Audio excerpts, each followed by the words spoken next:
Well, my friends, how are you doing? Welcome to PMP 2024 Live. It's always a pleasure to be with you, those of you who are on the journey to getting certified to being a PMP. And for those of you who are already certified, I'd like to say a massive congrats to you. Really excited to be able to meet with you once again. So don't be a stranger. Let me know where you're calling from or where you're listening to me from. And for those of you that may have any questions, now's a good time to begin putting the questions in. But the purpose for our meeting today is to once again realign your journey towards PMP exam success. Okay. I know lots of you have plans to get certified in 2024, but it's important that you be focused on the right direction. All right. Because this PMP exam, when you look at it, it's full of content. It has so much information in it. So you need to be focused, my friend. You need to be laser focused on what exactly you're doing at every step of the way. Now, the easiest way is this. Number one, understand Agile. Please understand Agile. I know there are lots of courses out there. They're very heavy in the predictive piece, but they're not heavy enough in the Agile piece. And therefore, when people get on the exam, they don't understand the questions. Let me be perfectly clear about the questions, how the questions are posed. The questions are going to ask you, you are a project manager. It will always tell you who you are. You're a project manager on a project. You're doing this, that, or the other. You encounter a situation. What should you do next? But not just that. In the answers, you very well could have a blend of agile and predictive answers. And it doesn't mean you should choose agile all the time or predictive all the time. It depends on the way the answer is crafted. So my recommendation to you, number one, if you have this book called the Agile Practice Guide, read the book. If you've been for one of my courses and you have Agile book, this one, if you have Agile Principle Raw and Uncut, please read the book. In fact, I mean, you can see the relative size, right? This is great. This goes deep. This brings you into the discussion like from a layman's perspective. So if I were you, you can get this on Amazon. You can get this everywhere books are sold, pretty much this as well.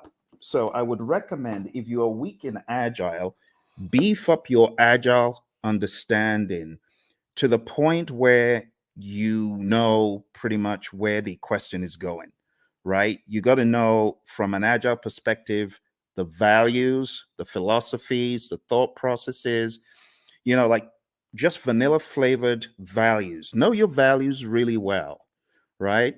Just know through this work, we've come to value individuals and interactions over processes and tools, working product over comprehensive documentation, customer collaboration over contract negotiation, responding to change over following a plan. And even though there's value in the items that we just kind of discredited, we value the items on the other side more. That's what you need to be thinking. Then you go over to the principles. Okay. So I'm going to walk you through a little bit of Agile tonight just to make sure you're on that wavelength. When I'm done with Agile, I'm going to tell you what next to do with Agile. And then I'm going to go into the predictive and then the hybrid. So this is probably going to take about an hour. We might be fortunate to get done quicker, but I want us to jump straight into the discussion because there's a lot for me to show you in this world of PMP. And this first piece is a slice from my course that I call Agile for Practitioners. My buddy Roy and I put this together, and it has helped PMPs across the world ace their PMP exam. So I'm just going to give you a quick little slice of Agile for Practitioners tonight. Let's jump straight into a few little introductions. So that's me. That's your buddy Phil. And I got certified in 2005. And since I got certified, I've been helping people across the world come from an engineering background. I'm one of those who escaped, who ran away and went into a different world of project management, trained many organizations, as you can see on the screen, many government entities, and so on. But let's jump straight into why agile. Why agile? I like this quote from Leon Meganson. It says, "It is not the strongest of the species that survives, nor the most intelligent, but the one most adaptable to change." It's all about adaptability, my friend, isn't it? You might recall on page 14 of the Agile Practice Guide, the Stacy model. Stacy model is a great representation of different spectrums where you can be either in an agile setting or in a more simple predictive setting. The summary is you don't have to be agile in practice every single project. For example, you don't have to use Scrum on every single project. You don't have to use Kanban on every single project. Imagine a nuclear plant shutdown. You can't do that saying, we're going to do everything entirely agile. Heaven forbid. You got to be predictive in some instances. And that's why we have the simple zone where we are close to agreement in the requirements and close to certainty as far as the technicality. So we've already gotten that out of the way, right? There's that understanding. Now, taking it up a notch to help you with your philosophies, the idea is in the world of project management, which of these is most important every time? If I asked you to select three things, just three things that you feel are mega important every time, what would they be? Would you choose time? I'm curious. Why don't you chat into me and say, "Hey Phil, this is what I think. This is what I think is most important on projects all the time." You want to try that? Go for it. Go for it. Go for it. Tell me, what do you think is hyper important? Three things, if you're going to choose three out of these. Any ideas? Is it schedule? Is it budget? Is it scope? Is it customer needs? Is it quality requirements? Or is it team satisfaction? Which three? Chat into me. I'm waiting for you, my friends. I'm waiting. I'm waiting. Come on, you're project managers, right? So you already know the answer to this, hopefully. Which would you choose? Which would you choose?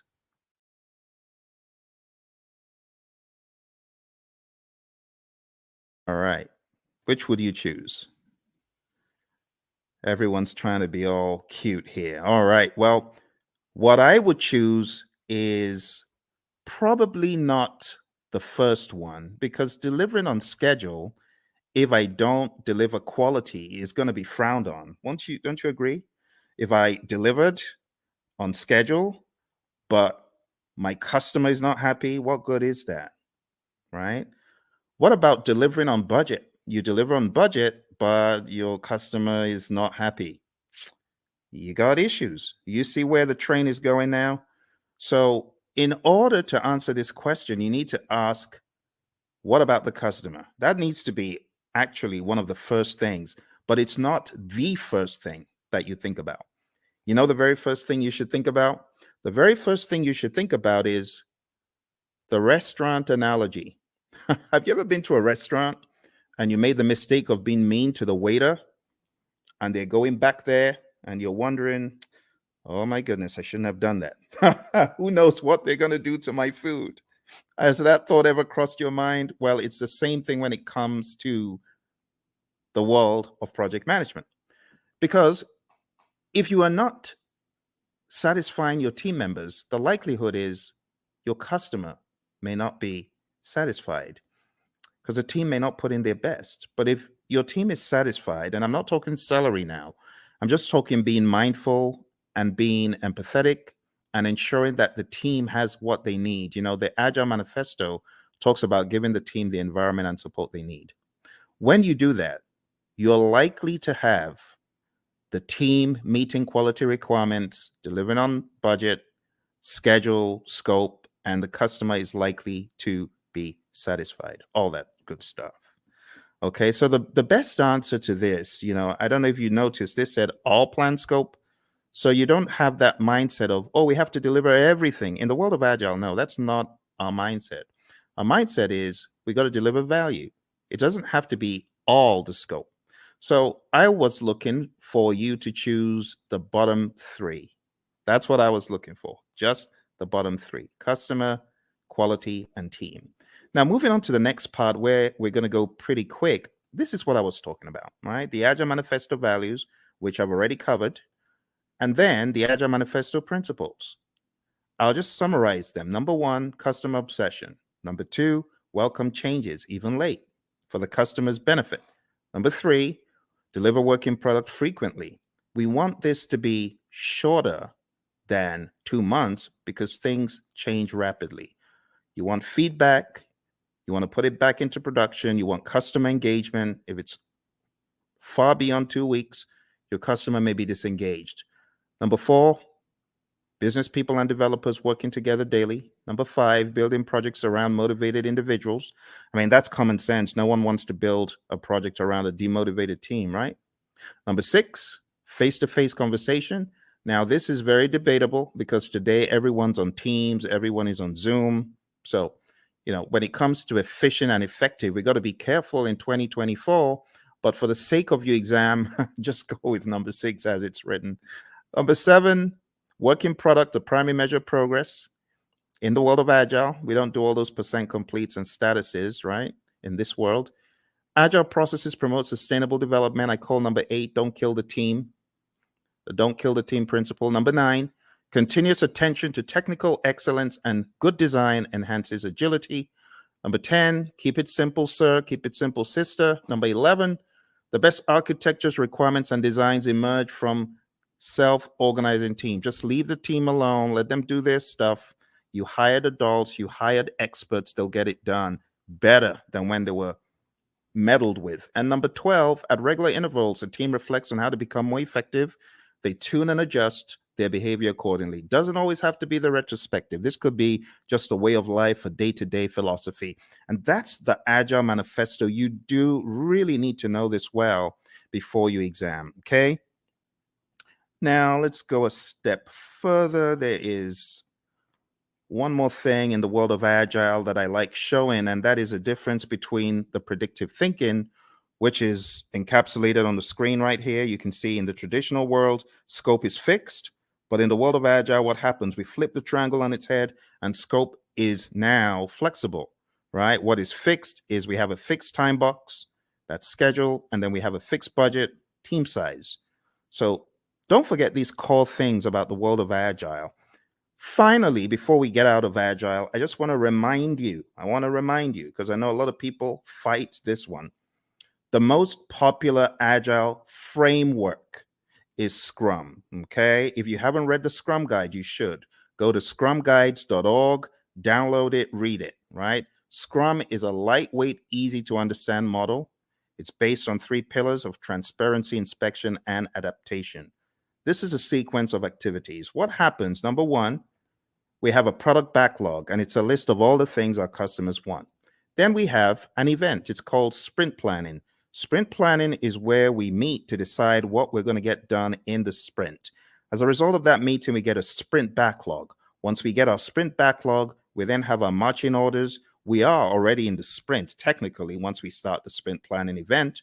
But the next event that happens is the daily scrum. The daily scrum is something that we do every 24 hours. Don't say, oh, we do a weekly daily scrum. No, that's not a daily scrum. It has to be daily. So the daily scrum is where the team meets. They meet as a sync up meeting. It is not a status meeting. Please don't choose that on the exam when they give you the trick question that says the daily scrum is a what? Don't choose status meeting. It's not a status meeting. It's a planning meeting. It's a sync up meeting. There's a difference. So it's not status. Don't think status. We could either answer the 3 questions, and with a mature team, you don't need to pass the mic around. They know what to talk about, right? But some teams prefer to not answer the 3 questions. They prefer to walk the board or just do some other configuration, right? Some very mature teams, they may not even walk the board or answer the 3 questions. But for the sake of your exam, understand that the 3 questions is pretty staple, and then walking the board. It's talked about in the Agile Practice Guide, okay? Then the sprint, how long is a sprint? 4 weeks or less in the world of Scrum.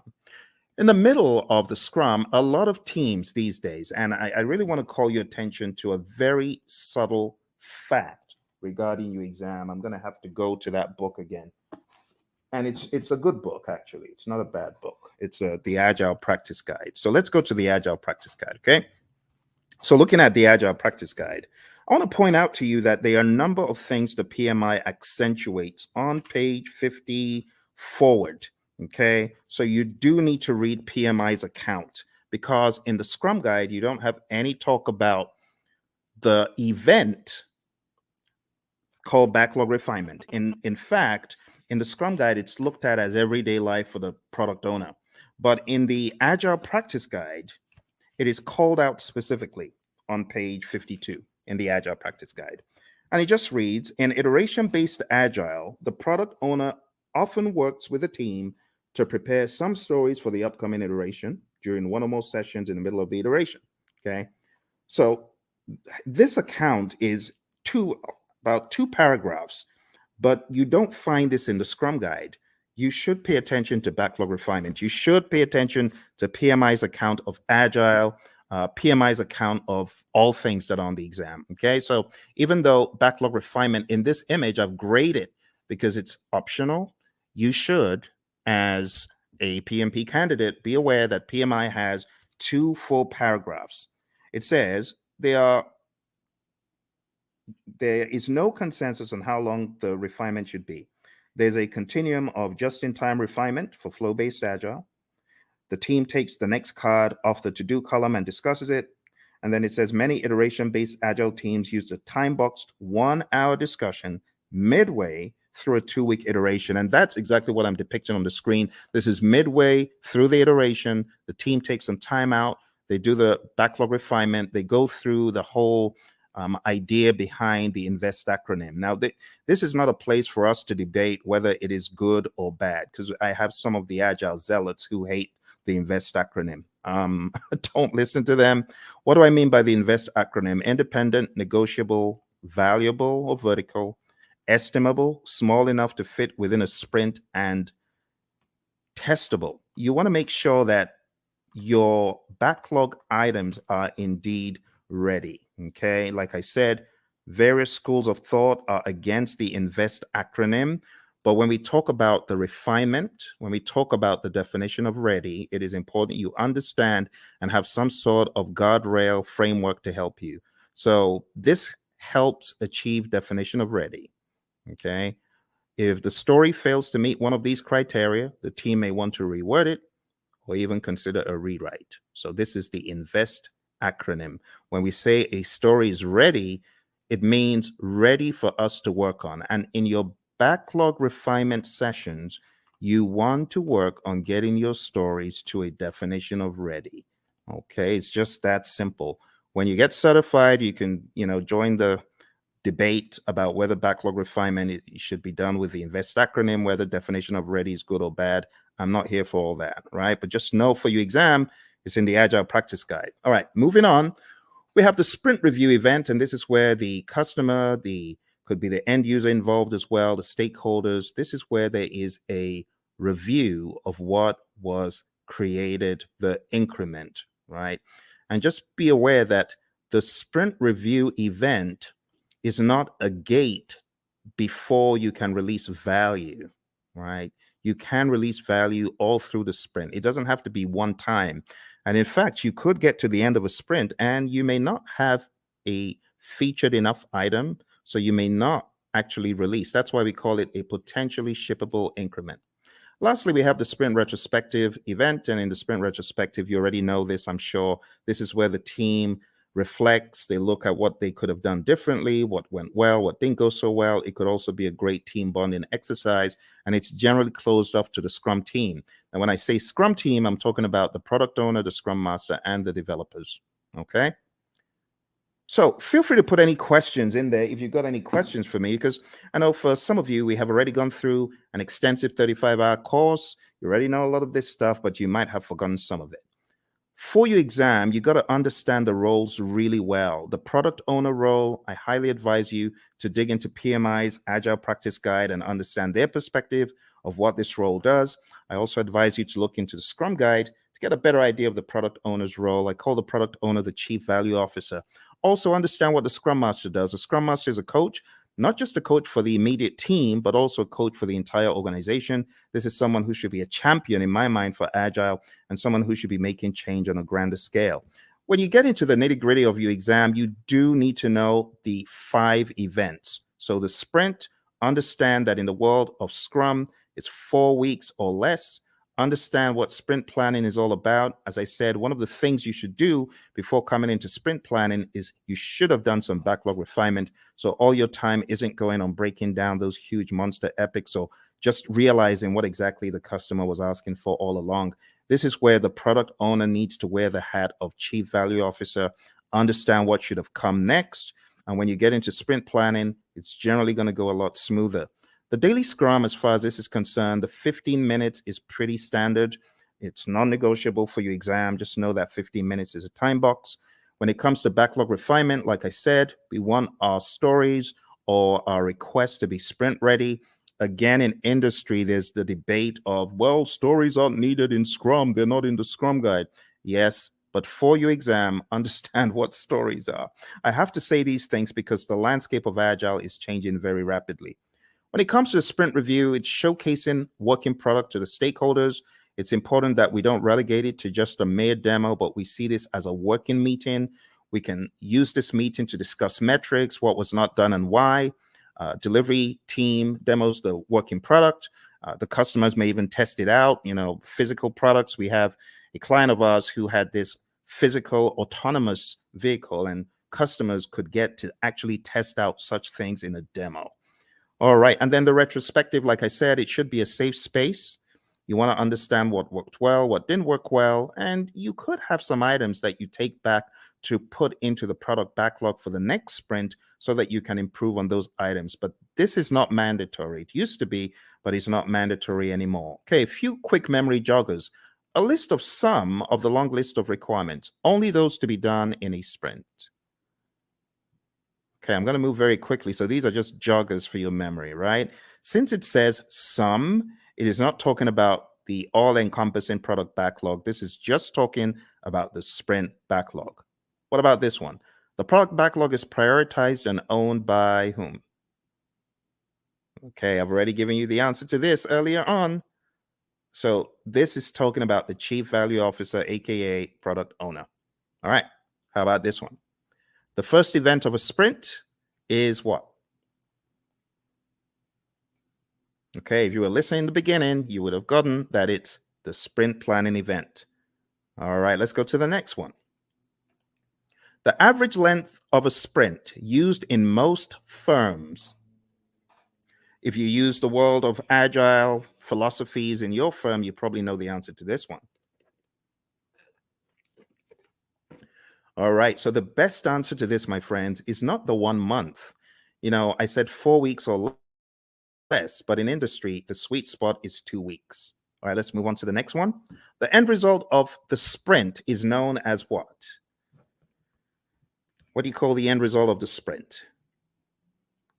All right, so I've abbreviated it because I really want you to think. I really want you to be on your toes thinking about, okay, what are we talking about here? So here we're actually talking about the increment. Now, you can eliminate 1, but you're left with 3. It's definitely not the Project Management Institute. So the best answer that I would have expected you to choose is potentially shippable increment, PSI. Majorly because it may not be featured enough. All right, so PSI is the answer to that one. Okay, PSI. Okay. Next one, a daily scrum is what? What is a daily scrum? Is a daily scrum a planning meeting, a status meeting, a phase gate, or resolution meeting? Hey, Lawan. Lawan, good to see you. Lawan is one of our PMP gurus. She's already certified. And Lawan's got some other certificates, haven't you, Lawan? So very nice to see you. Nice surprise. What are you working on now that you're a PMP? Tell me what you're working on. I'd love to know. All right. So the daily scrum, Lawan said it's A, and she's correct. It's a planning meeting. We don't want to think of it as a status meeting. That will be an immediate 0. So don't do that. All right. Next one, priming the backlog and preparing it for the next sprint through discussions and reprioritization actions is what?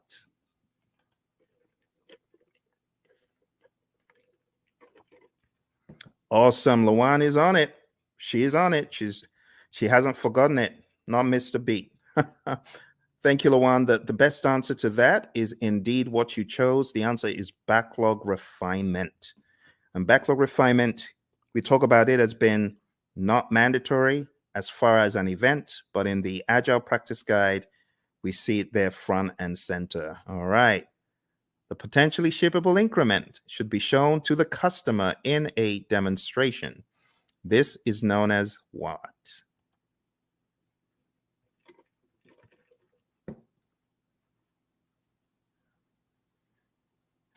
All right. So even though we call it a demonstration, it's not just that, but the best thing that we were looking for here is option C, sprint review.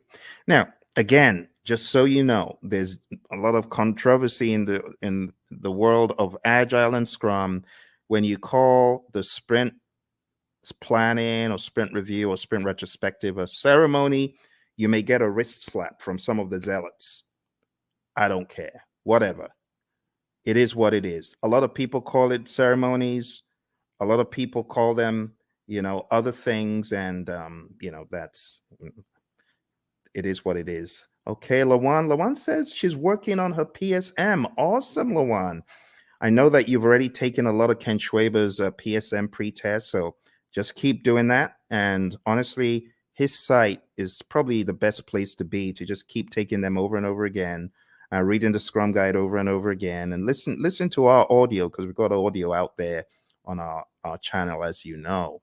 But well done, and try your best to listen to the lessons learned that are out there. We got lessons learned from the PSM from our friend Darian and Cindy, who both got certified last year. So I would recommend listening to them.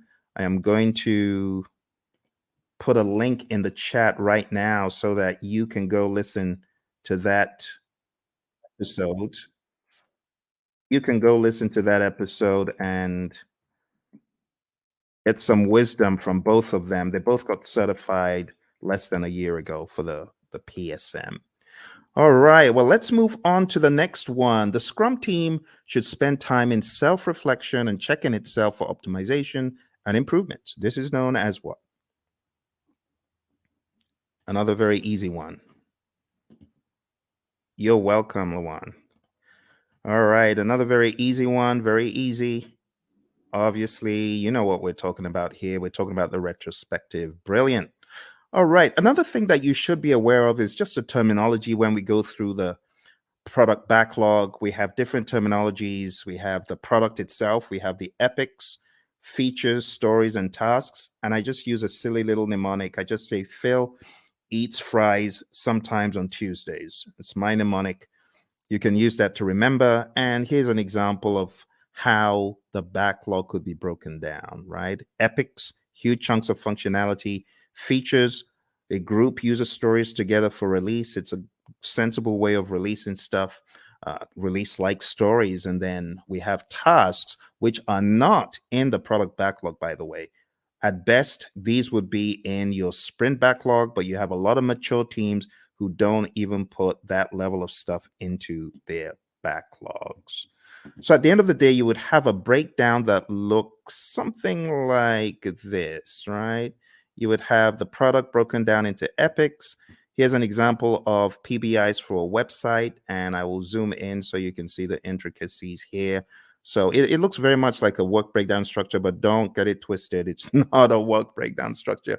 This is a product, right? Product breakdown. It is not a work breakdown. Okay, so this is the general idea. epics, features, stories. You can see we have the core website functionality broken down into the UI, and then that broken down progressively into more levels of detail until we get to a task level. Okay, and then here you can see the UX, content and user experience, broken down into smaller pieces as well. Those would be at the feature level, and these story level, ultimately the task level. And we don't want to make this a religious thing you do in the world of Agile. It's not. It's just logic on how you break down your backlog, right? So your product backlog, you have big boulders, big chunks. Here's the general idea. When you're working on your product backlog, it's like an iceberg, right? You got this big old iceberg at the bottom. You got to break the iceberg into smaller pieces. And those smaller pieces, that's what floats up to the top. And that's what gets done. If the product owner, of course, is thinking properly, that's what should happen first. Okay. The next big difference that I want to point out is the difference between the definition of ready, which we talked about earlier. Go listen to it if you didn't. And then the definition of done. Definition of done is an agreed upon set of items that must be completed before an increment is considered complete. Do not mix this up with the acceptance criteria at the back of the card. The acceptance criteria, of course, could be one of the items that we are looking to be complete, looking to have met the requirements. But at the end of the day, the definition of done is not just one thing, it's a number of things. And it's on a case by case basis, depending on your industry and depending on your unique situation. But just remember that the definition of ready and the definition of done are different things. What drives Agile is a concept of value delivery. So you want to make sure you're delivering value to your client. Value should be the number one thing. Another thing that we joke about in our class is the concept of food, because we know people love food. But imagine if you went to a five-star restaurant and you wanted the dessert and someone said, no, you can't have the dessert. You got to eat the greens. Well, as an adult, you can appreciate that. But what if you were a kid? You wouldn't. In the same token, our customers, they have things that are near and dear to them, like dessert. And we say, give them the value they want first. Don't withhold the value from them. Because they won't be happy if you withhold the value from them. If you gave them the value, then they understand you get them, right? You totally get them. So how do you order the backlog? The different ways of ordering the backlog, but one of the philosophies is to understand the concept of doing the big, hairy, audacious things first, right? The high risk, but high value.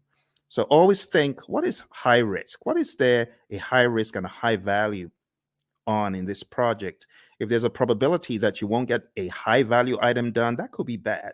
So what should you do? This is just basic project management common sense. Do the riskiest stuff first. And if you do the riskiest stuff first, there's a likelihood that you will at least get them done. If you don't do the risky stuff first and you do it last and then you don't get it done and the time box is over or the number of iterations you promised is over, that's no good. So we often say high risk, high value first, low risk, high value next, low risk, low value next. And then why do you even want to do those in the top left quadrant? Why do you want to do high risk, low value? It doesn't make sense.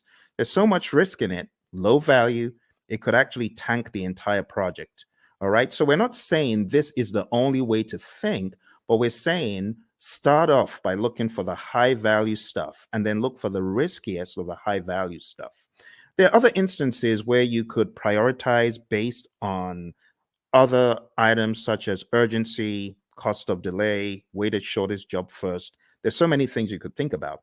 So when we think about ordering the backlog, the job of the product owner is a rather interesting one because the product owner has to think so many things: revenue, demand, importance to end users, frequency of use, the risk of not having it, and so on and so forth. So as a product owner, your thinking always needs to be what is most important. Now, the product owner sometimes falls into the fire alarm trap, which is pandering to people who are shouting the loudest. That is not the way to do it. You want to use more sensible criteria like NPV, ROI, Moscow, and Kano, which are really just categorization techniques when you think about it.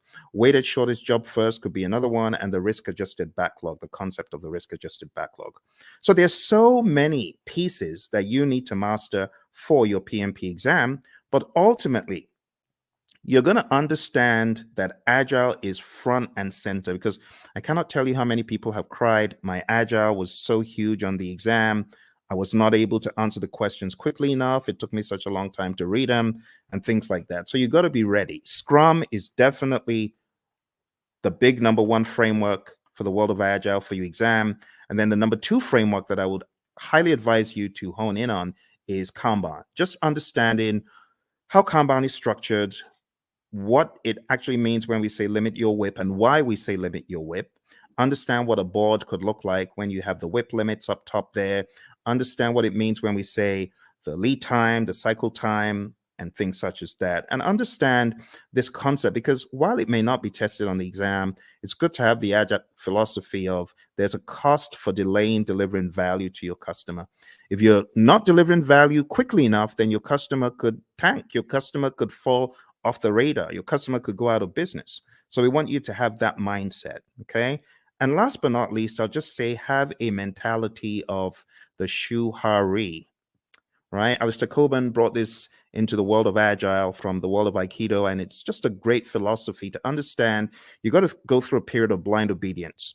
So I remember when the PMI Phoenix chapter brought the whole CSM bandwagon to our chapter, and I was one of the people who jumped on it. And our trainer was receiving a lot of consternation. Tom Meller was receiving a lot of consternation from the PMPs because they felt, what is this? This doesn't make sense. Why should we do this? Don't criticize our project management and things such as that. But blind obedience is best. Honestly, if you're coming into the world of Agile, just leave all your predictive stuff at the door, because I was in the world of predictive for eons, but I had to embrace, as they say in the military, embrace the suck. I had to embrace what Agile was bringing, the change in mindset. And not until I embraced it and I went fully in did I fully get it. So the blind obedience stage is really important. After the blind obedience, you get to the heart stage, consciously moving away from the rules, detaching, breaking free. And when you have done this for a period, you now understand the why, and you are just on autopilot Agile when you get to the restage. You're unconsciously finding an individual path to go beyond or transcend. So, my friends, for your exam, this is the first piece that I wanted to introduce to you because Agile is big. It's really big. Now, if you haven't already realized, your exam is going to be based on people, process, and business. And people, process, business could cut across the world of Agile, or it could also cut across the world of predictive. Yes. And that is why I should not say the 12 principles. 12 principles are important. That's in PMBOK 7. So let me just get the 12 principles out of the way for a quick second. 12 principles. Let's talk about that. So for those of you that haven't read about the 12 principles, I want you to download a PMI PDF. I'm going to try to put that PDF in the comments below. So PMI 12 principles. I'm going to share a very, very helpful PDF because it could help you. Like if your exam is tomorrow, you obviously aren't going to have time to read this book, even though it's not as big as the 6th edition, but it's still a significant effort. But maybe, just maybe you could go through the 12 principles in this PDF. So let me show you what is in this PDF. And this will be a very quick run through because the philosophies are quite important. Okay, so let me share this with you. The philosophies in the 12 principles. Let's go very quick. So you can see the 12 principles over here, right? You can see stewardship, team, stakeholders, value, and so on. Let's start from stewardship. Going all the way back to stewardship. So this just says you've got to be a diligent, respectful, and caring steward. All of those things there are extracted from the PMBOK 7th edition, and this is kind of like the most significant part of the book in my mind. So if you open up the PMBOK Guide 7th edition and you go to page 24, okay, I want to make it very clear, very clear. Okay, here, this is it. This is it. I know it looks transparent, but this is it. PMBOK 7th edition. So if you go to PMBOK Guide 7th edition and you go to page 24, it says, be a diligent, respectful, and caring steward. And that's what you see here, stewardship.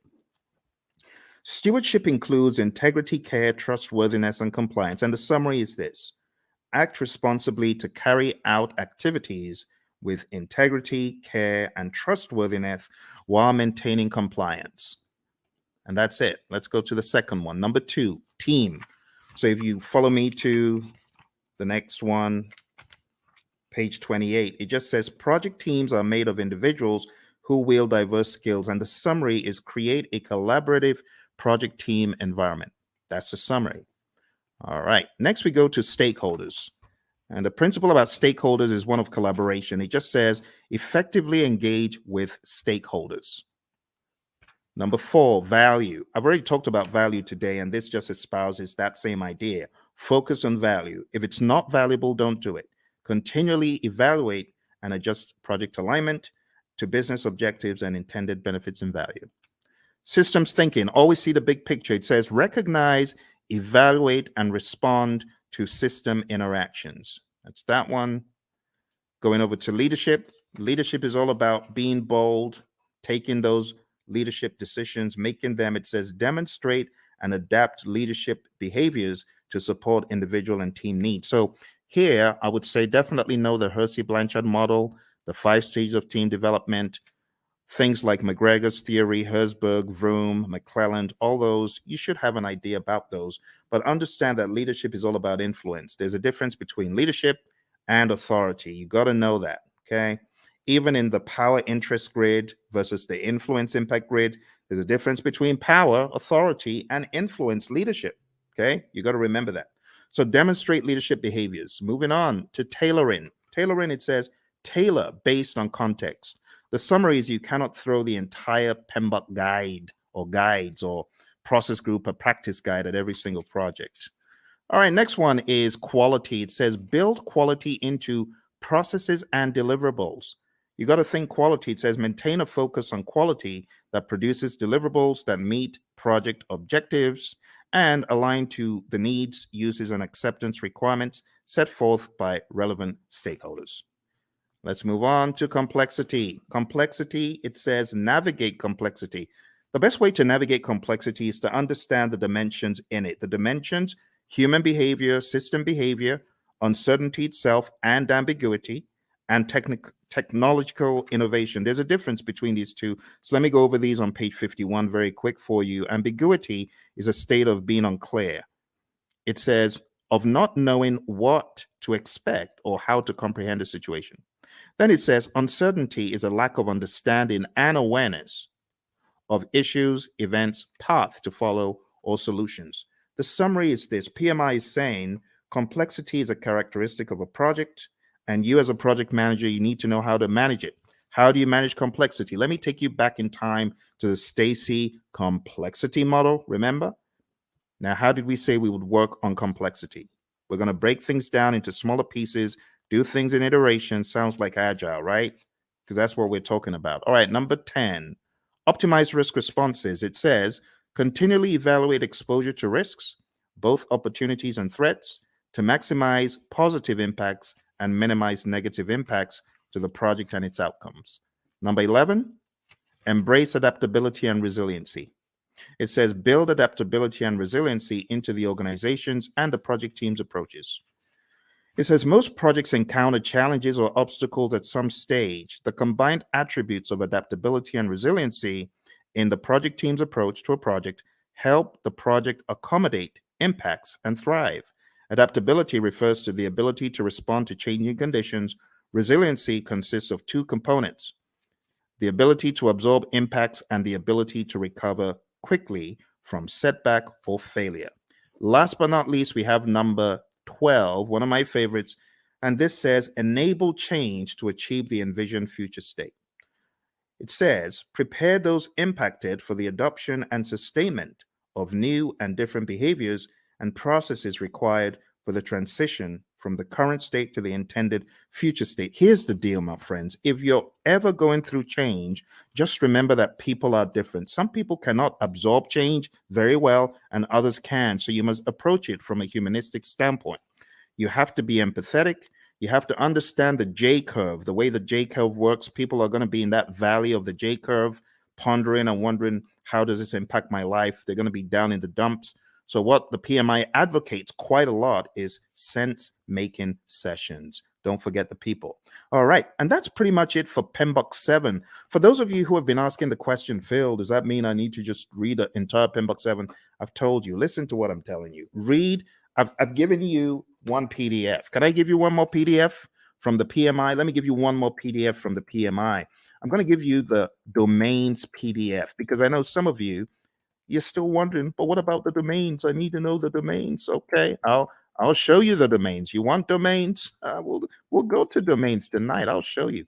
So here we go. Here are the domains. Okay, just to ensure that your curiosity is satisfied, there are 8 domains in the PMBOK Guide 7th edition. Now, stay with me because I know some of you are fixing to run away.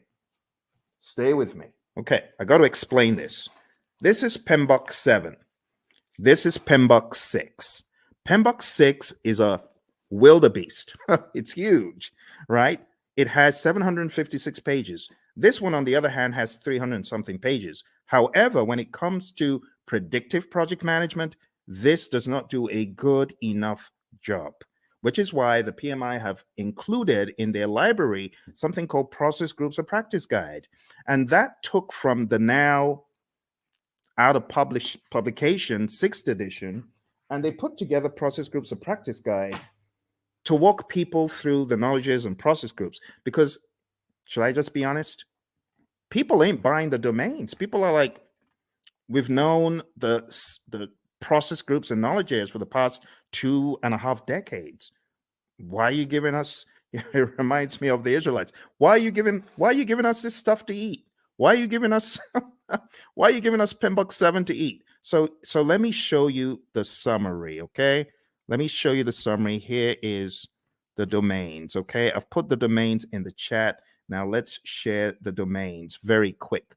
Now, I'm going to read for you from the PMBOK Guide 7th edition, and hopefully you will not ask me this ever again because I feel it's not a very good use of our time, but I know some of you are curious. So let's go to page 7. And another thing about this book is it has 2 sets of pages. You have page 1 in the side where you have the principles, and then you have another page 1 where you have the domains. But let's talk about the domains. Listen carefully. It says, a project performance domain is a group of related activities. That's the difference. It did not say a group of processes. You get it?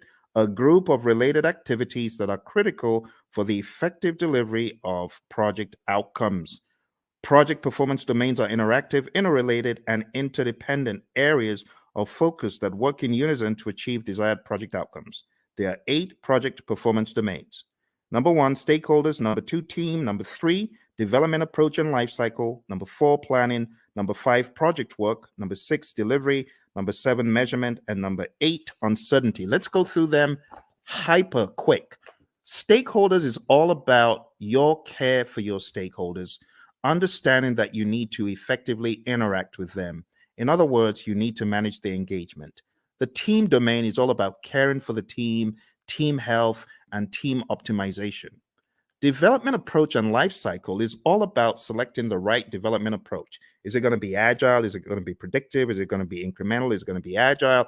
And then going down into the smaller silos, is it going to be Scrum? Is it going to be Kanban? Is it going to be TDD? Is it going to be ATDD that we use here, right? And so on and so forth. Planning is all about planning the project. It's that simple. Project work, as it says here, addresses activities and functions associated with establishing project processes, managing physical resources, and fostering a learning environment. Watch this. Project work is associated with establishing the processes and performing the work. Boom, performing the work. That's the direct and manage project work process and everything connected to it. So just think executing. The next one is delivery. This just makes sense. You create a product, service, result, feature, function. It needs to be delivered. And that's what you're doing in the delivery performance domain. It addresses activities and functions associated with delivering the scope and quality. You see those two? Scope management, quality management. I told you you were not missing anything. That's what these domains are all about. The next one is measurement. Now, this one, I must say, is a worthwhile inclusion in the dialogue, because a lot of times you have individuals who are measuring stuff and their measurements are probably not sensible. For example, a company my buddy Roy worked with, the company said to the testers, we're going to reward you if you find bugs. The more bugs you find, the more rewards you get.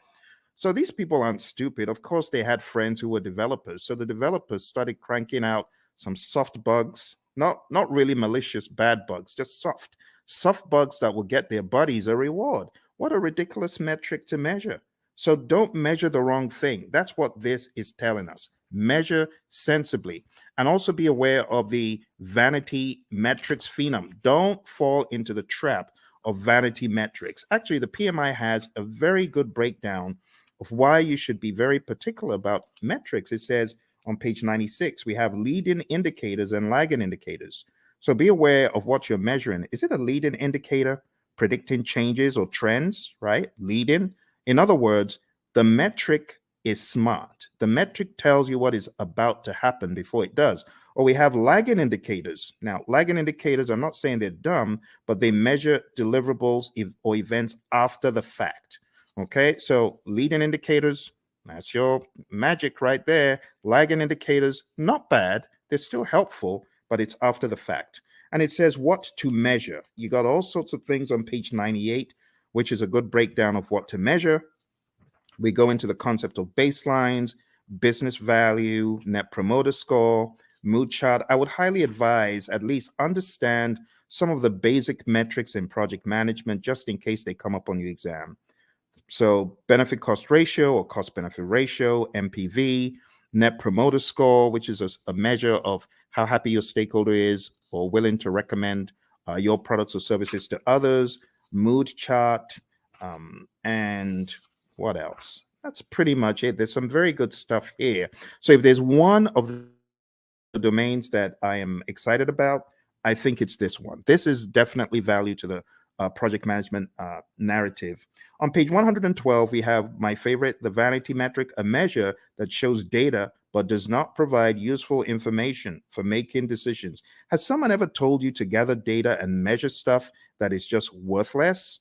You know, for example, measuring page views of a website is not as useful as measuring the number of new viewers, because you could have had one viewer go in there 1,000 times, if you get what I mean. So just that whole idea is what we talk about in the measurement domain. Last but not least, we have the uncertainty domain. And it just says projects exist in environments with varying degrees of uncertainty. In that vein, the project manager needs to have a plan, a mousetrap for how to measure the usual suspects. There are 5 of them: uncertainty, a lack of understanding and awareness of issues; ambiguity, a state of being unclear; complexity, a characteristic of a program or project or its environment that is difficult to manage due to human behavior, system behavior, and ambiguity; volatility; and then risk. And honestly, that's it. That's it for your 8 domains. We don't really have to go any further. It would be a waste of time. Now, if you have any questions, I would love to answer your questions. We're going to be hitting about an hour very soon. But before we jump off the call today, there's one more thing that will be in order. And what I want to do next is just talk about the deeper world, the deeper world of project management by going into, it's the grid. The grid, everyone's like, oh my goodness, not that again. This grid is very important, my friends. It's important for your project management journey. I know a lot of people are not very keen on it, but trust me, you need this. You really need this. You really need this thing I'm about to show you. And it's the 5 process groups and the 10 knowledge areas. We have to go through it tonight. I couldn't let you escape without it. So I would like for you to get a pen and a paper. It's going to be a worthwhile experience. It's going to be good. Let's work on this together. And as I go through it, I want you to ask any questions. Okay, if you have any questions, now would be a great time to ask them. So in the world of project management, according to the PMI, way back in time, there are 5 process groups of project management, and they're just 5 buckets. I just call them buckets of things that need to be done in order for us to get project work done. And when I say project work, I'm talking more about the work that the project manager and the team are going to do to manage the project. You see, there's a difference between doing the work versus managing the project. You hear the PMI talk about a product life cycle. That's all about doing the work. But then there's talk about a project management life cycle, which is really code for the process groups. So if you're taking this exam, what is going to help it become easy for you? I heard this again from one of our latest PMPs. Shout out to Lily, who got certified about 4 days ago. She said the same thing. This will help your exam. Highly recommend that you watch this over and over again and you work with me. I am going to be typing in all of the process names and I'm going to be explaining them to you. All right. So why don't we get started with the first area of knowledge? Because we got, I prefer extra money in cash at the top, or I prefer eating mangoes chilled. And then we've got, I saw 6 chipmunks quietly roasting coffee, reading poetry stories. Or I saw 6 Cubans quietly rolling cigars, really puffing smoke. You choose whatever one you want. As long as you remember the 10 areas of knowledge, I'm good. Moving into each one, we have the very first, which is integration. I'm going to be making them a bright yellow as I go through. Hopefully, I remember to be consistent with it. And in that way, you'll know which one we're on. Okay.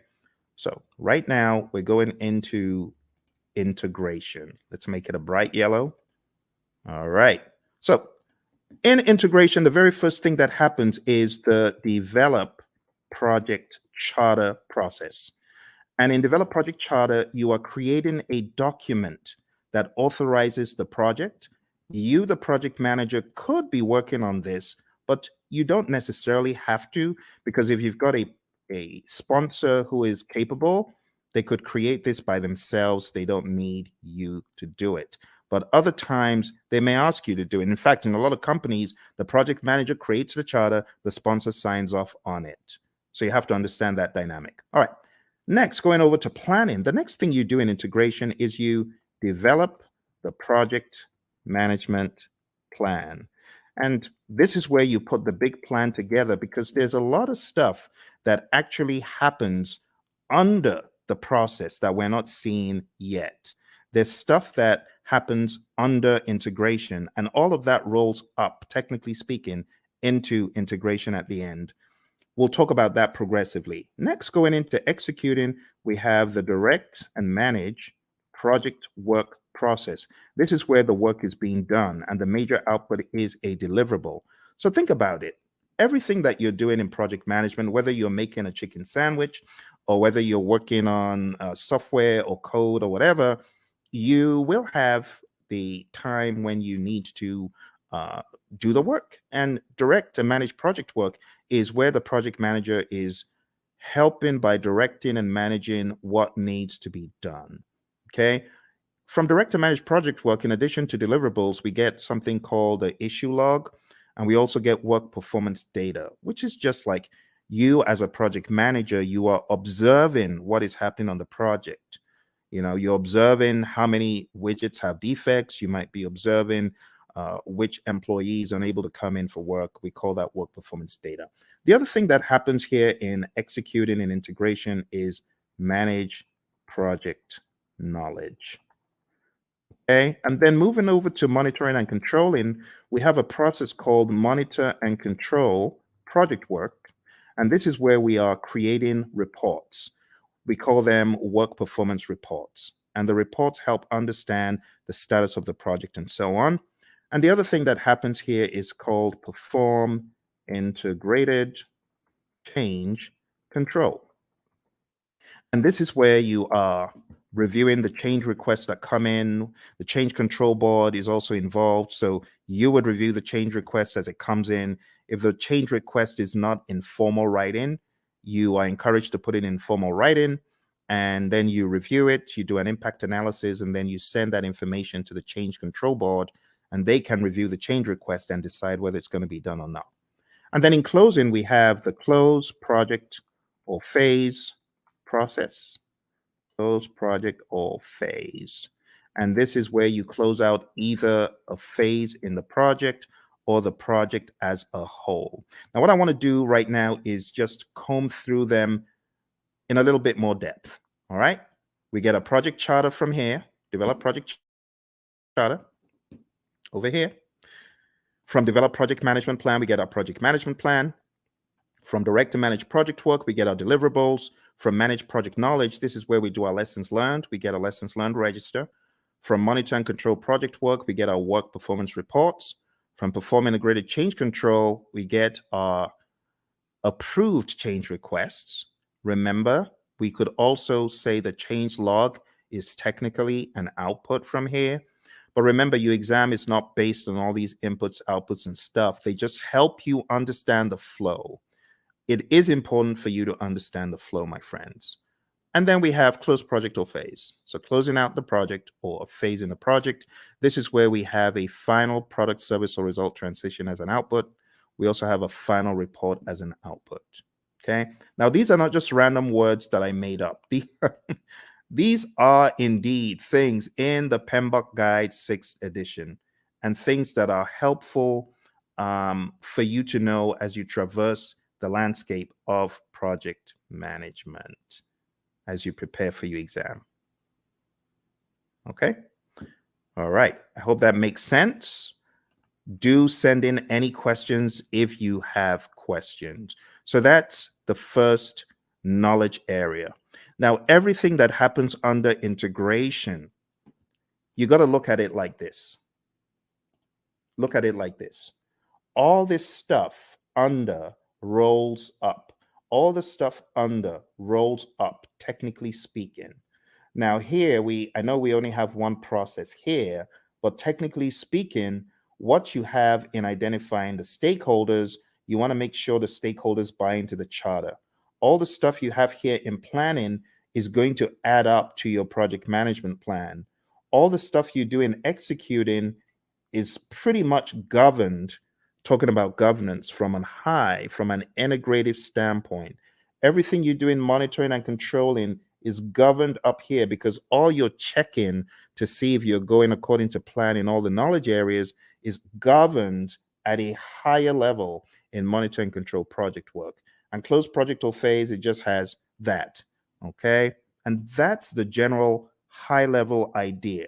Now we're going to be going crazily quick. So I'm going to put the responsibility in your court to tell me to slow down or stop because I'm just going to go pedal to metal from here. Okay. All right.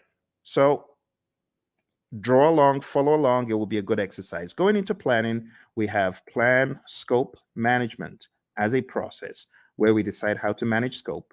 Then we have collect requirements, where we are collecting all the requirements, functional requirements, business requirements, and so on. Then we have the define scope process, where we create the project scope statement, which has all the inclusions, exclusions, detailed deliverable description, and so on. Then we have create WBS, which is where we create the work breakdown structure. Then we jump across to the monitoring and controlling process group. And here we have two things. We have validate scope. This is where your customer checks the product, service, or result. And then we have control scope. And this is where you, as a great project manager, you're controlling the scope, making sure people aren't adding extras. Okay, good. Let's move into schedule management. In schedule management, the first thing that we have here is plan schedule management. Plan schedule management is where you create a plan for how to develop and manage the schedule. Then we have define activities, where we list out the activities that need to be done. Sequence activities, where we put the activities in order of occurrence.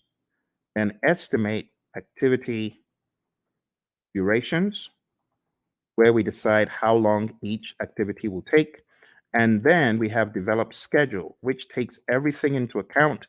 And voila, we have our final schedule, right? We also from here have our schedule baseline. Just to make sure you understand the difference, There's a difference between having a project schedule, which is a living, breathing schedule that you update just sensibly as a project manager, versus the schedule baseline, which is a particular version of the schedule etched in stone. So there is a difference between the schedule baseline and the project schedule, and it helps to know that. Last but not least, on the other end of the spectrum, we have control schedule, and this is where we ensure that our schedule is going according to plan. Okay? Be sure to ask any questions. If you have questions, I will be moving a lot quicker from here. Going into scope, we have three things we do. Three things in planning and one in the monitoring and controlling section. Here we plan cost management, and that's where we plan how to manage cost. Then we estimate costs. We estimate the cost for each line item, each task. Then we have determine budget. And this is where we roll all the task costs to a final total amount. And then lastly, here we have control costs. And this is where earned value lives. Now, when I say where earned value lives, this is where we use the earned value metrics. The earned value metrics could help us see trends where we're likely to end up, or previous performance across schedule and cost and even scope. Just remember for your exam, you need to remember SPI, CPI, CV, and SV. You need to remember that they all start with EV. They all start with earned value, right? That's an easy way of remembering. If it's a variance, what do? You subtract. If it's an index, what do? You divide. So that's another quick tip. And then if it's schedule, then if it's schedule performance index, plan value is the other thing. If it's schedule variance, plan value is the other variable. If it's cost related, actual cost is the other variable for cost performance index and cost variance. Okay, so let's zoom into that for the sake of those who may have forgotten. The big thing for your exam is really knowing what does SPI mean if it's 0.4, or what does CPI mean if it's 0.4. Anything less than 1 is bad for the indices, right? Greater than 1 means you're doing better than projected. Anything less than 1 is bad. Equal to 0 means you're equal to 1, I beg your pardon, for the indices means you're right on target. For the variances, if it's 0, it means you're on target. So if you have a 0 variance, that's good. If you have a negative variance, that's bad. If it's greater than 0, like if you have even a $5 cost variance or schedule variance, that means you are actually better than planned. Okay, so those could help you in your recall for the exam. I'm going to put them over here. I'm going to make them a little bit smaller because they're not really a process. It's just something to remember. All right, let's go over to quality. So in quality, we have plan, quality management, and we have manage quality, where we are actually carrying out our quality audits, manage quality. And last but not least, we have control quality. And in control quality, this is where we are actually checking the product, service, or result. Okay. For those of you just coming, we're doing an end-to-end coverage. It's a very rapid means for you to catch up on the PMP. Once this live stream is over, it is likely you will not see the video because the video will be pulled down. You won't see this video once it's over. So if you know you're not able to stay, unfortunately, you will not see this video afterwards. All right, let's come out. Let's go back in. All right. There we have it. So we've got plan quality management, manage quality, and control quality. Moving on to the next thing we're talking about, we're going to talk about resources. Moving on to resources, we have 6 things here. We have plan resource management. We have estimate, activity, resources. And those two happen in planning. In executing, as far as resources concerned, we have acquire resources, we have develop team, and then we have manage team. And what are the differences? In develop team, this is where our team goes for team building, They get trained, they get educated in project affairs if they need to, or technical things. And then in managed team, this is where we give the team feedback. And last but not least, here we have control resources. All right. If there are any questions whatsoever about what you get out of the processes, please ask. I know I'm going pretty quick because I have so many videos about this stuff on the channel that I'm expecting that you might have maybe even already gone through some of those. Okay, let's go on to the next one. Next one is communications. And in the communications knowledge area, you're going to do three things. You're going to plan communications management. You are going to manage communications. In other words, you're going to communicate. This is where you're going to distribute information to people. This is where you could have reporting done in meetings. And last but not least, we have monitor communications. Okay. Again, I want to encourage you, if you haven't mastered this, this is important for your PMP exam. I know some people feel, oh, this is old stuff. Trust me when I tell you, I cannot count how many people I've heard from that this helped them put the big map together. So I really want to stress, if you haven't mastered this, please spend some time in doing so. Okay. All right. Let's make these a little bit smaller because we got a really big one coming up. We got risk. Risk is a significant beast. It's very, very big. So let's go on to risk. And risk starts off as usual with plan risk management. This is where we create a plan for how to manage risk. Then we identify the risks.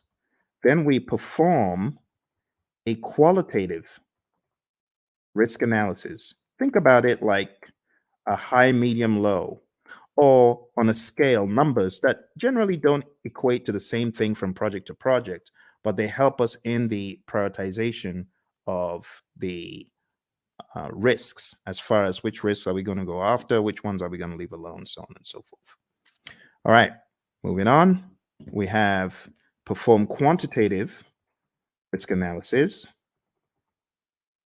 And this is where we analyze the risks from a numeric standpoint that is also dollar related or something quantitative like weeks. You could analyze from a schedule perspective, how many weeks, how many days, and that's an absolute. That is not qualitative. Or how much money is going to be the result of this risk as far as contingencies are concerned.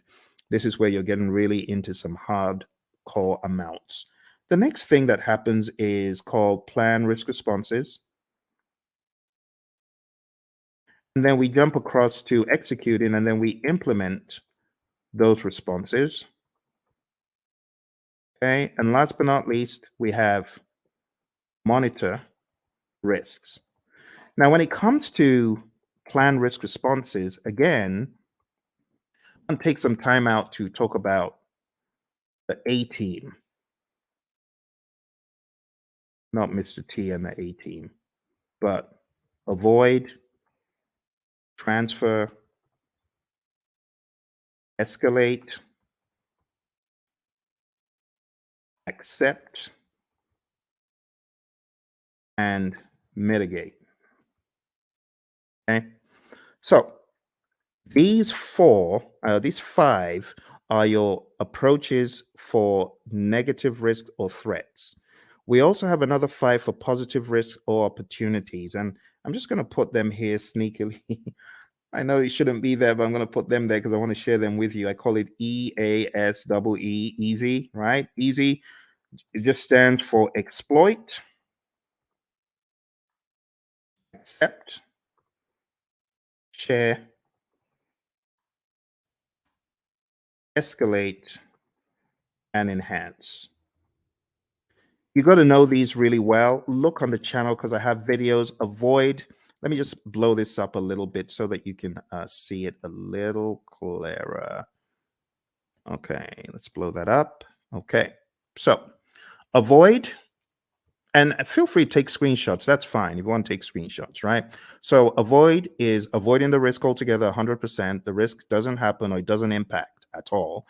Transfer is transferring to a third party. Escalating is elevating the risk to either your boss because it's beyond your power or your authority, or you could escalate because it's affecting other parts of the organization. Accept is doing nothing. We have passive and active accept, and mitigate is reducing the probability or impact. On the side of the easy, which really should be here, but I'm just making this quick. The easy is for the positive risk. So you could exploit a risk that's 100%. That positive risk is going to happen, right? That's what we mean by exploit. 100% will happen. Accept is doing nothing. We have passive and active accept again. Sharing, again, same strategy as I said for transfer. You involve a third party. It could be a special purpose company. It could be a sister organization that you share the positive risk with.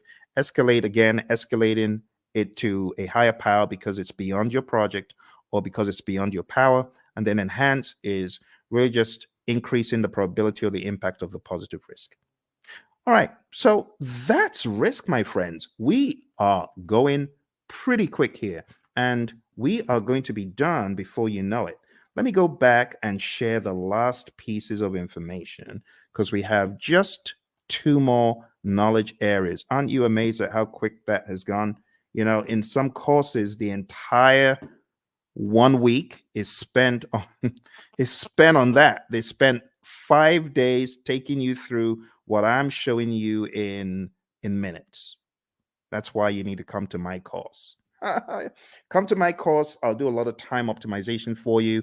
You want to join my course, go to hpmexam.com or go to tinyurl.com/elite PMP, or tinyurl.com/elite CAPM. I'm going to put those links in the chat because I know some of you are like, how do I join your program, Phil? Well, you just need to go to Elite PMP. You can start studying with me tonight, like right away. You can start studying with me right now, because if you sign up there, you'll be able to join immediately. It's on Udemy, and costs 24 hours a day. You just decide when you want to join. And if you're getting ready for the CAPM exam and you're wondering how to get certified, you can join me on the Elite CAPM program as well. I'm going to put that in the link. Do that. Put that in the chat. So go to Elite CAPM if you're keen on study with me for the CAPM exam, and then if you want to be on my full-blown training for project managers, not only to get them PMP certified, but also to elevate them to the next level after PMP. In other words, showing you how to succeed. You can just jump into my program, which is called hpmexam.com PMP exam immersion. Let me put that in the chat as well for those of you who are curious, because I know some of you are feeling the training right now. You're like, my goodness, I just spent $2,000. I spent 10 times more. I got 10 times less in a different program. If that's you, I want you to smash that like button. Tell me if that's you. I want you to hit like. I want you to subscribe to the channel, and I actually need you to share it with your friends. Okay, that's what I need you to do. So if you want to study with me, do that. And if you're like, Phil, I ain't got a dime. I'm just trying to get by. Hey, that used to be me. That used to be me back in 05. I didn't have a dime. And that's why I've got you covered. I've got a free 30-hour program right here on YouTube. For those of you who are on YouTube, those of you who are on the other platforms, thank you for joining me from the other platforms. I see you. I see all of you across the platforms. So if that's you and you're like, Phil, I ain't got a dime, I got you covered. I'm going to put a link in the chat, and this is to my 30-hour free program, totally free. All you need to do is go on to pmp.pmradio.org, and I've got over 30 hours of free video. Free, totally free. No catch. The only thing I ask, though, if you really want to support the channel, because I know some of you you gained so much from the channel. Just go get the book, PMP Exam Immersion, right? The PMP Exam Immersion book, I'm going to show you tonight how to put everything together in context. And if you wanted to get this book, like download the book right away, you can. This book has the deep secrets to your PMP success because it puts everything together. It puts agile, predictive, hybrid, it weaves it all together. It's called PMP Exam Immersion, the book. So I know I have the course, but this is the book. And if you get the book on the link that I just shared, you'll actually be able to download a workbook. And the workbook has 100 of these crazy, what should a project manager do next kind of questions. So whatever the case, whether you can afford it or not, I got you covered. For those of you who say, Phil, I'm just, trying to survive here. That used to be me. So I got you covered. Don't worry. Just go to pm.pmradio.org, and you're gonna be extremely delighted when you see what I have in store for you guys and girls. Okay. So let's jump into the final piece of our journey today, which is going over the last two. I'm going to make the others very small, just so that everything can fit on the screen. Okay. Some of these processes, they occupy a lot of space. I might be able to make a few of them bigger, like quality is actually not that much. And if you haven't gone through this rites of passage, well, I'm glad you're going through it right now. This is a brilliant opportunity for you to see how the entire table comes together. All right, so procurement. What do we do in procurement? Number one, we plan procurement management. Plan procurement management is where we decide, are we going to buy or not? Are we going to make or are we going to buy? If you decide to buy, then we go through the procurement process, the philosophies, right? And we do the RFPs or the RFQs or the RFI, request for proposal RFP, request for quote RFQ, request for information RFI, IFN, invitation for negotiation. I'm talking so quick because I want to get done. I want to get done. It's a weekend. It's a weekend. You see, the labor of love, your buddy Phil is here for you to help you.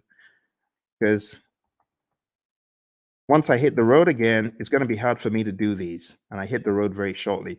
All right, conduct procurements is where you take a look at all of the proposals that were sent in and you select one or two, you award a contract, and then control procurements. This is where you are checking to ensure that the vendor, the seller actually did what they promised. You want to make sure that they are delivering. You want to make sure that they are on time. You want to make sure, as one of my students said, hey, my client just showed up and we do interior for airplanes and they just showed up to do an audit. That's control procurement. You want to make sure that the seller is really upholding the quality.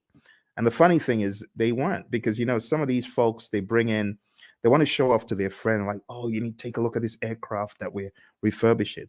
So unfortunately, on that day, one of them brought his buddies into to the workplace. Bad move because the customer showed up.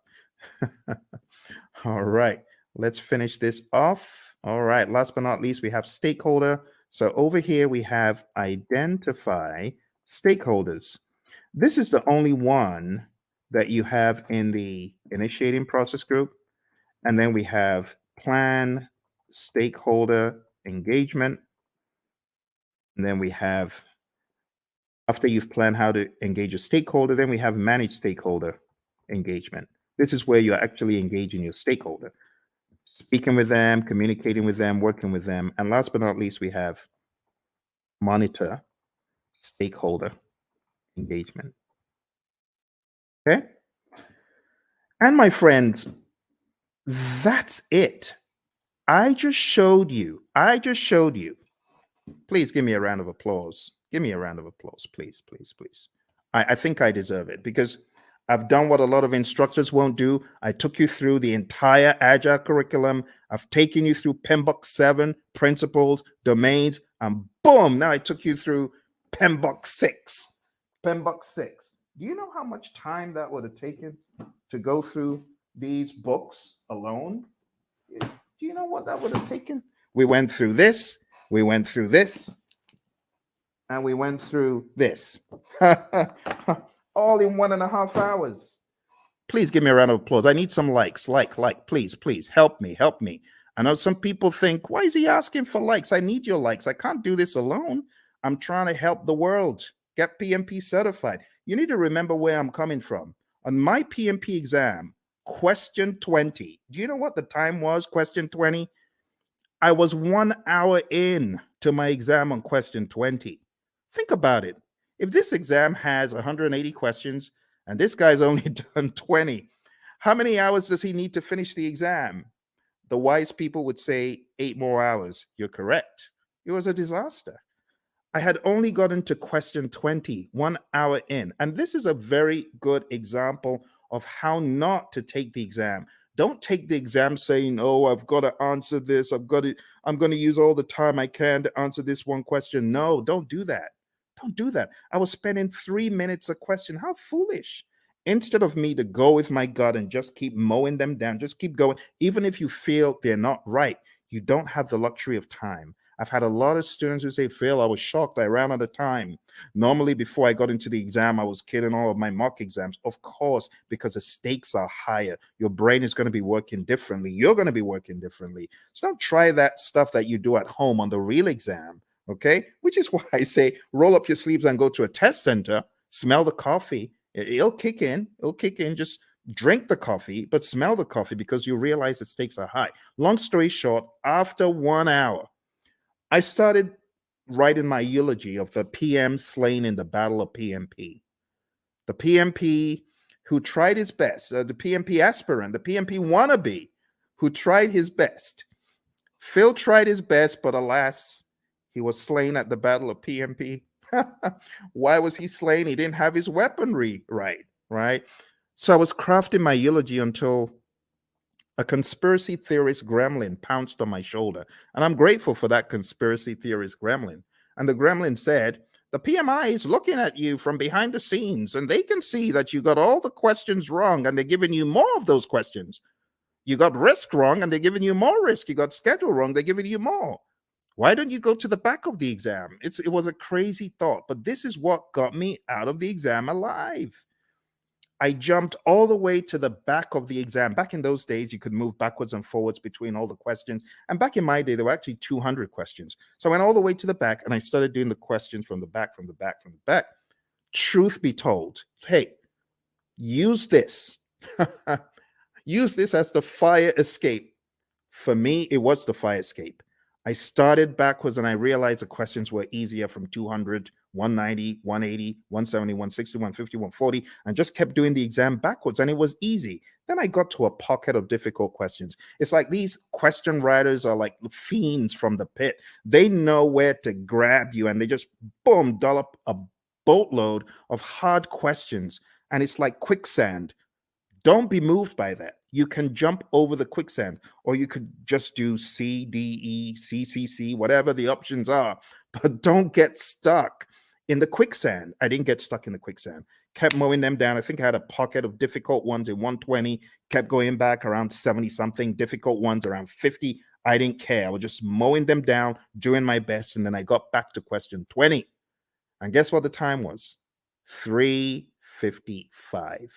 Pretty much I had 5 minutes left. And the question is, am I going to start changing stuff or am I just going to end the exam? Took a deep breath. Boom, end the exam. And then the screen goes blank. You've been selected for a survey. We would like to find out, did you enjoy your exam experience? Was it clean? Did you like the staff members? Oh my goodness. Now I have to go all the way through this ridiculous survey saying, I liked it, I didn't like it. But remember, the conspiracy theorist gremlin is saying, fail, you got to say you like it, because if you said you don't, you're going to fail. So what did I do? Yes, I liked it. It was good. It was clean, even though it was dingy and dim lit. Everything was good. It was good. It was good. It was good. Then press the end button and the screen goes blank for like an eternity. Congrats. You've passed the exam. Talk about being chased by, you watch those TikTok videos of crazy bear out of somewhere in Colorado, those bears. That was me. I felt like I had run from the crazy beast. And that's why I do what I do. Because when I came out of the exam, I promise that if I come out of the exam alive, as I'm writing this crazy exam called the PMP exam, I'm promising if I come out of this thing in one piece, two promises. Number one, I promise I'll never curse the PMI. I won't curse them as I always have been. And number two, I promise I'll tell everyone anything in the world that moves. I'll tell them this exam crazy. Crazy exam, crazy exam. That's why I say take no prisoners. Do everything you can before you find yourself in front of that computer monitor. Do everything you can. All right. Final thing we're going to talk about today, my friends. I'm going to show you the PMI's secret sauce for the PMP exam. They have a secret sauce for the exam, and that secret sauce is encapsulated in a document. And the document is simply called PMP Exam Content Outline. I'm going to put that in the link so that you can download it and read it. I'm showing you where all the treasure is buried tonight, my friends. You know, like I said, I'm hitting the road again. I don't know when next I'm going to be able to do this. It's going to be a while. Here we go. Here we go. That is the PMP exam content outline. And I'm going to go over the outline with you, but I'm not going to do it the usual way. I'm going to do it differently. I am going to do it very quickly by going through my special roadmap. It's a roadmap I created for the PMP. And it cuts off, I would say, about 10 hours. It cuts off 10 hours from the curriculum because it's very rapid and effective. Are you ready? Let's jump into it. Let's jump into it. Here we go. Here we go. For those of you that have been on since we started, thank you very much. I hope you're finding value from it. Your exam is going to have people. 42% of the exam is people, 50% is process, 8% is business. And then you can slice that across 50% agile and hybrid, 50% predictive. Okay? So what am I trying to say? I'm trying to tell you agile is a beast, a big old beast as big as predictive. Here's the breakdown one more time. See that? So pay close attention to the process domain, but don't forget, you could slice these into 21, 21 for people, 21 agile and hybrid, 21 predictive.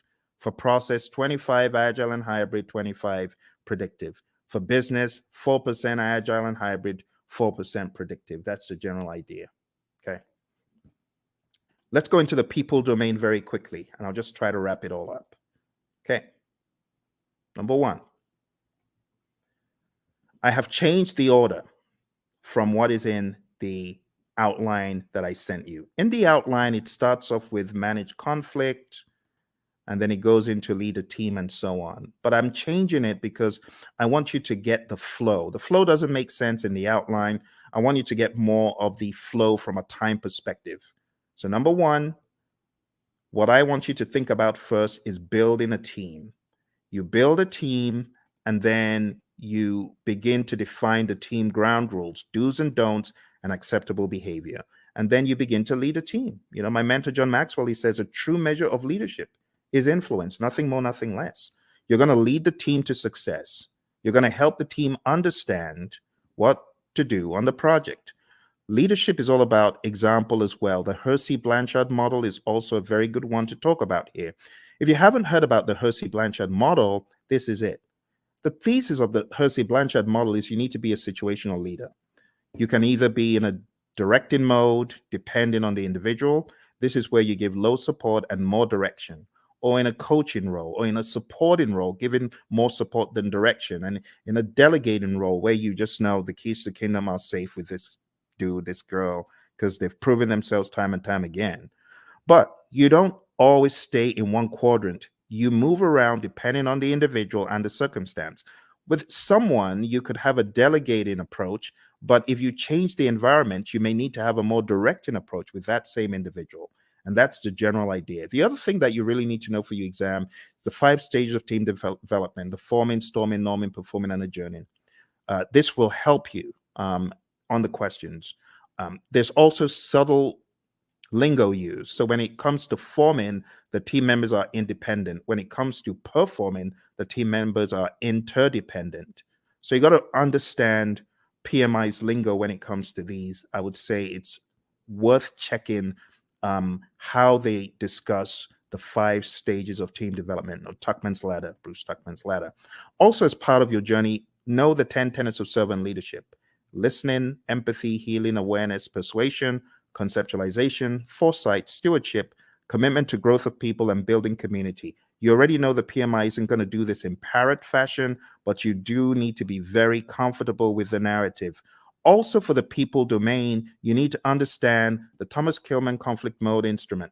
There's no image of this in the PMBOK guides, any publications from PMI, but you need to realize that you could be somewhere in the middle as far as your approach to conflict, or you could be very forceful to get your way, or you could be in a collaborate or problem solve mode, which means you're assertive about your needs and the other person's needs. You could be in the avoid or withdraw mode, or you could be in the accommodate or smooth mode. The accommodate or smooth means you're more focused on the person's needs than yours. Avoid or withdraw means you don't care about yours or the other person's needs. You just want to escape. And that's okay. But avoid or withdraw is not the end. You could be back. You could be back with some additional backup. It depends. Okay. So there they are again. The Thomas Kilmann conflict mode instrument, PMBOK 6, page 349. If you're in PMBOK 7, it's talked about differently. It's kind of wonky because it kind of went off something else instead of sticking to the Thomas Kilmann conflict mode instrument itself. This is what I would recommend, though, for your exam prep. Okay. So going back, we've talked about 6, 12, and 2. The other things you need to know for your exam: definitely understand how you as a leader should build shared understanding. Then we go to task 5, ensuring team members and stakeholders are adequately trained, which is a no-brainer. Number 13, mentoring relevant stakeholders. Whether you're the scrum master or the project manager, you should mentor.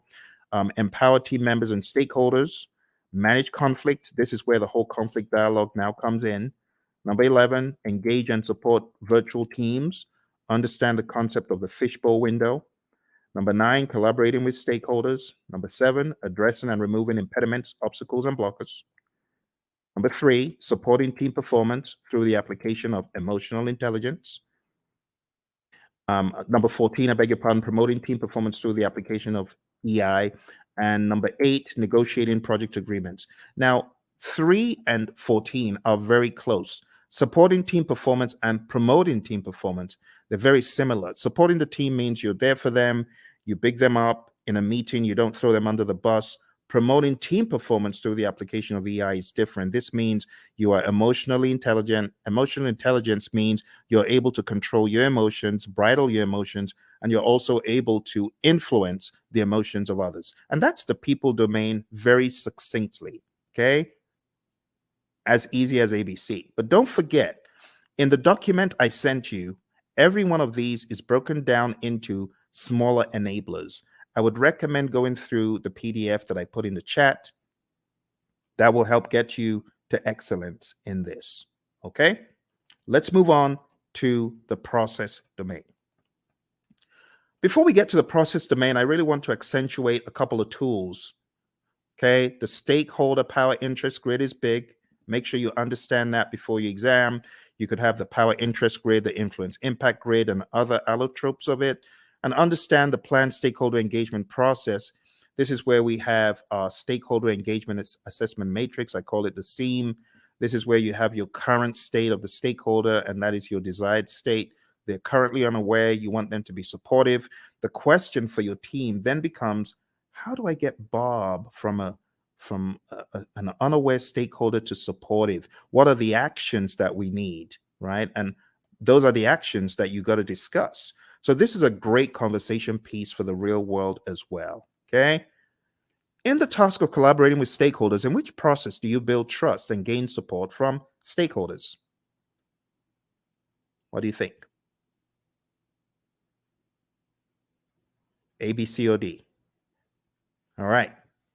I'll go quick. So the answer to this, my friends, is where you are communicating with the stakeholders and working with them. And therefore, the best answer is manage stakeholder engagement. You won't get questions like that on the exam because those are very prescriptive to process name, but still you could get the process names expanded upon and camouflaged. So you do need to know what you're doing in each process. Here's another one. On your agile project, when facilitating a meeting with stakeholders, it is critical to do what? Is it hold the meeting in person? Is it develop and distribute an agenda prior to the meeting? Is it bring snacks? Or is it use technology to record the meeting so you can reference as needed? What do you think? Which one is more agile than the others? Which one makes sense? Okay, so which one is critical?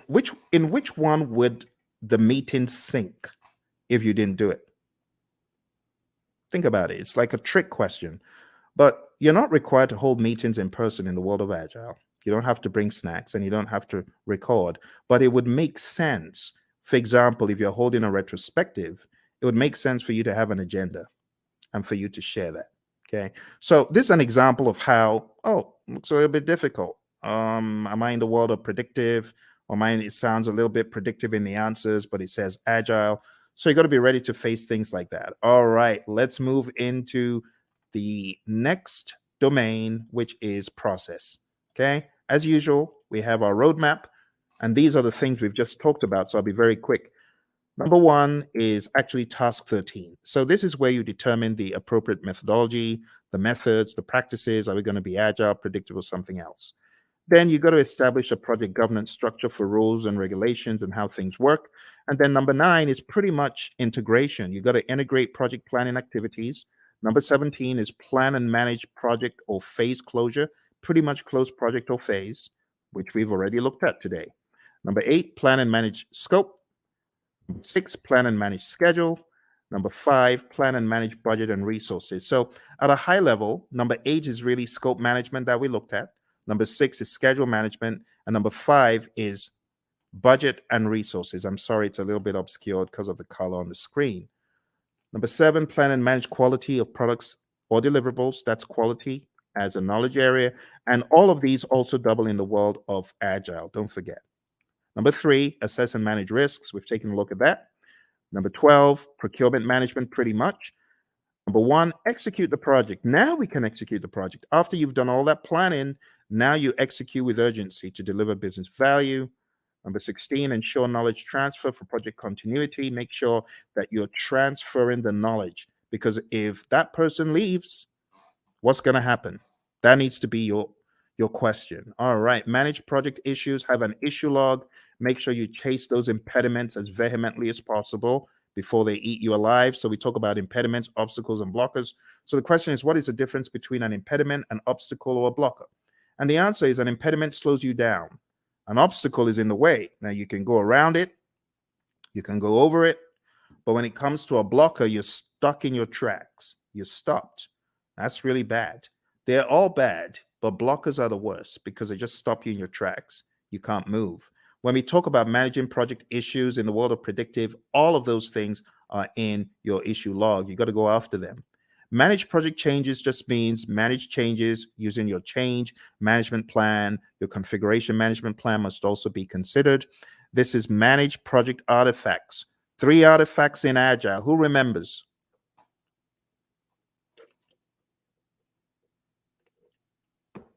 I'm getting some crickets. 3 artifacts we talked about. Does anyone remember?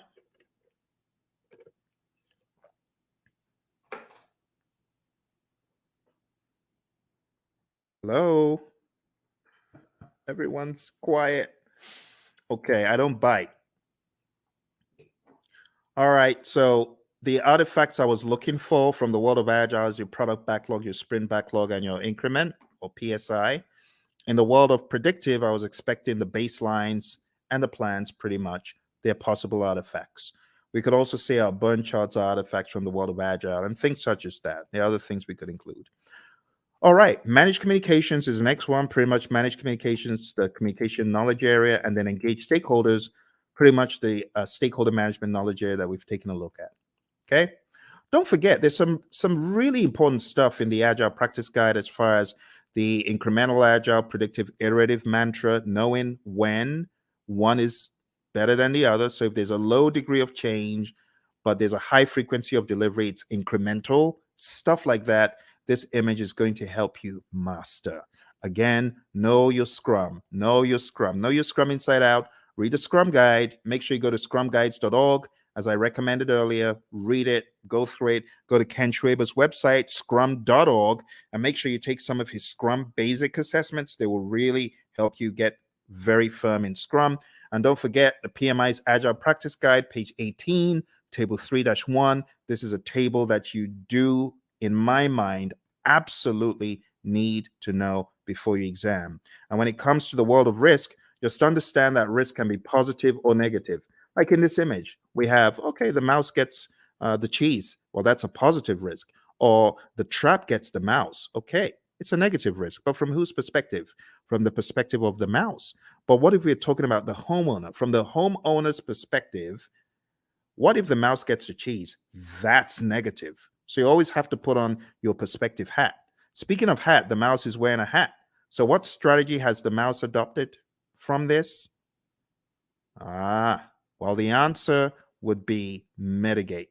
The mouse is trying to mitigate. Okay. Let's move on to the final domain. The final domain in this narrative, my friends, is a business domain. And in the business domain, we have 4 tasks. Number 1, plan and manage project compliance. Make sure that you are complying. Do not comply, because not complying could be bad. We're going to hear from our buddy Roy very quickly here. He's going to share an agile perspective of compliance.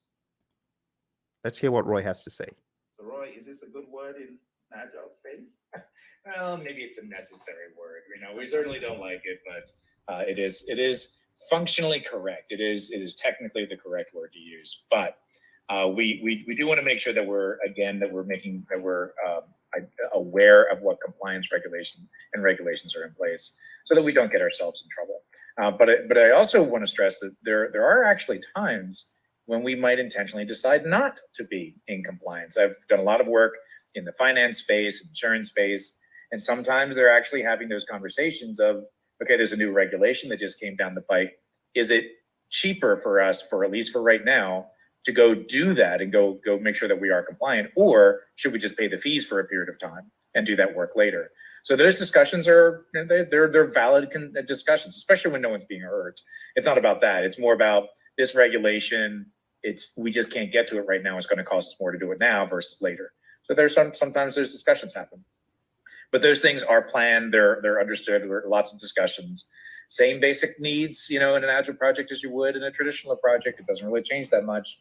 But again, the difference is how we do it. We make sure that the teams are very aware of the compliance and regulatory needs, and that they understand them very clearly, so that we don't necessarily have to do reviews to identify compliance. We are encouraging the teams to be compliant always. That's a big difference. All right, good words from our buddy Roy. And like I said, if you want more of Roy and I's training coaching, going down to hpmexam.com, we have tens and tens of hours of both of us going back and forth talking about this stuff over and over again. You could go on to tinyurl.com/elite PMP. You'll be able to join the Udemy course where we have PMBOK 7. We just go to town on PMBOK 7, and you can watch all of those videos there. All right, moving on. Let's go back, and we're talking about business domain. Next thing is evaluate and deliver project benefits and value. So in the world of the PMI, they've become hypersensitive to the concept of benefits and value and outcome. It's no longer just about deliverable. Moving on to task 3, evaluate and address the external business environment changes for impact on scope. This is what a good product owner should be doing. A good product owner should always be scanning the boundaries and saying, what has changed in the environment? How does that affect our project? That needs to be the question. All right. as usual, I want to hear from my buddy Roy about environmental impacts. He always has such great wisdom to share. So let's listen to what my buddy Roy has to share. I hope the sound is coming across properly. It's a little bit different from Zoom's, this mechanism I'm using. So do let me know if you're able to hear the sound of Roy's voice. Let's listen. I'm glad they're talking about the backlog. That's a very positive change. Obviously, observing and monitoring and all that sort of thing is really not that much different than you would do. That's a business thing. Your product management community, if you have one, they would be doing these sorts of things. And that part doesn't change. The part that does change, though, is that we're able to make those changes a lot faster.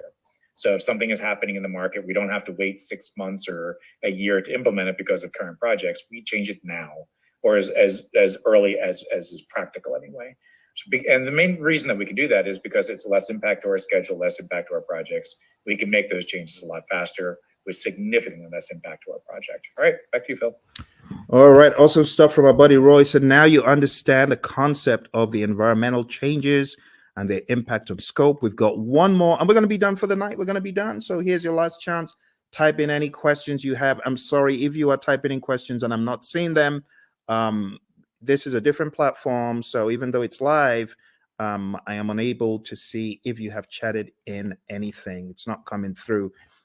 You might want to go to LinkedIn and try, because a few moments ago, Lawan was chatting in and it did work for her on LinkedIn. So if you're typing in and it's not working, I am sorry. All right, let's go on to the final one, and it's support organizational change. And you as a project manager, this is your job. Your job is to support organizational change. If the organization is going through change, you got to be a champion for it. You got to make sense making sessions. You got to help the organization, right, in their sense making sessions. You need to spearhead and lead the charge. As it says here in what we have in 3.4, it says assess the organizational culture. That's number one. Number two, evaluate the impact of the organizational change to your project. And finally, evaluate the impact of the project to the organization. And then you got to determine required actions either way. That's the general idea. We're going to hear from our buddy Roy, and then we're going to wrap this up. So our buddy Roy is going to talk about organizational change from the world of Agile. Let's hear from Roy. So Roy, how do we think about supporting organizational change from this perspective? Yeah, this is huge in the Agile space. And the main reason is to enable Agile to work properly, you need to change the organizational culture. It has to happen. To support things like, experimentation and the ability to fail and removing impediments as quickly as possible. All of these things may be contrary to the way that your organization is set up and contrary to the culture. So as project managers, as scrum masters, you need to be evangelists and champions of the process and encourage that change by educating your leaders, educating your business partners, your stakeholders, making sure they really understand what this is all about. Organizational change, let's say this, the biggest barrier to Agile adoption is organizational culture. So if you're looking for one thing that's going to be your biggest problem, it's the organization itself, the culture of the organization. So you need to pay particular attention to that, because you're going to see behaviors that are more traditional in an Agile environment. But in an Agile environment, those traditional behaviors don't work, right? If you're expecting to see things the same way, do things the same way, and just do Agile, you will fail. It will not go well for you. You may get some benefits, but eventually you're going to start seeing where the organization is going to get in the way, and you will start very quickly falling back into traditional approaches because this Agile thing doesn't work here, right? And it's not that Agile can't work there, it's that your organization is just not changing to allow it to happen. All right, Phil, back to you. Awesome stuff as always from my buddy Roy, my Agile coach. Thank you, Roy. And with that, my friends, we are done. Or are we? There's one little piece left that I like to throw in at the end, just to help you see how far we have come. Because when I tell you we've climbed 1,000 mountains, you better believe it. We've climbed so many mountains that you won't even believe. When you see the roadmap of everything we've done tonight, you won't believe how much we've done. We've done a boatload of stuff. We've done so much stuff. It could actually be a little bit mind-boggling to you. So what I like to do at this point, I like to show like a roadmap of all the intricacies of the PMP exam. So let me just go over them one by one. First of all, we've talked about the world of predictive. We've talked about the world of agile. We've talked about the people, process, and business domains. We've talked about Scrum. We've talked about Kanban. We've talked about the Agile Manifesto, talked about the Agile Manifesto values and principles. And then I've shown you PMBOK 7. I've shown you PMBOK 6. I've shown you the 12 principles and the 8 domains. Wow. My goodness. Okay, let's put it all into perspective. I'm going to show you one more image to bring it home. This is going to be the coup de grace. It's going to help you see everything in one place. Okay. But are you ready? I hope you are. This is going to go pretty deep. Let's take a look. I call this the PMP mind map. PMP mind map. And this mind map encapsulates the entire journey. I think at the end of it, you'll probably appreciate all the work you have been doing, actually. All the work you've been doing to succeed on your PMP, you're going to see it come to light here. All right. Here we go.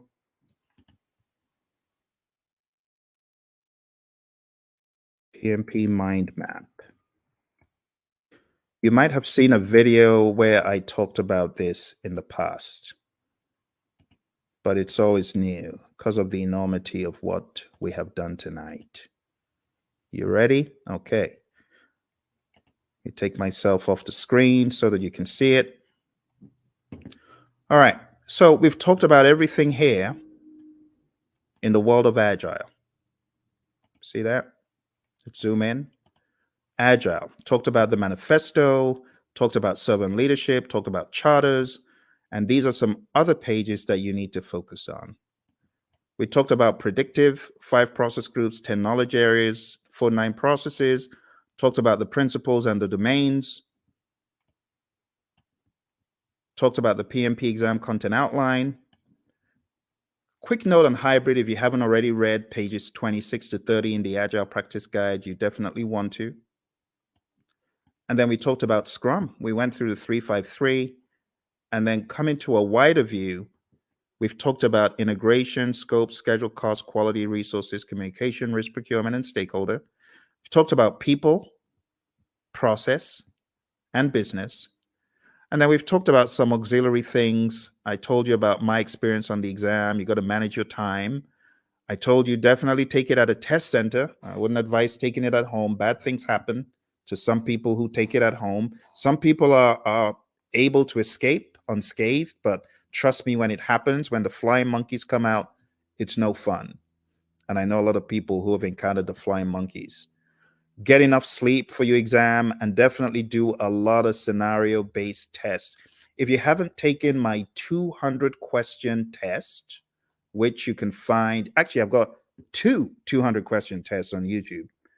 If you haven't taken them, I highly advise that you do. I'm going to put them in the chat. Do that. So, well, my friends, thank you very much for joining me. I appreciate it. You take care, and don't forget, check out all the links, hpmexam.com, tinyurl/elite PMP, and tinyurl.com/elite CAPM. All right? You take care. All the very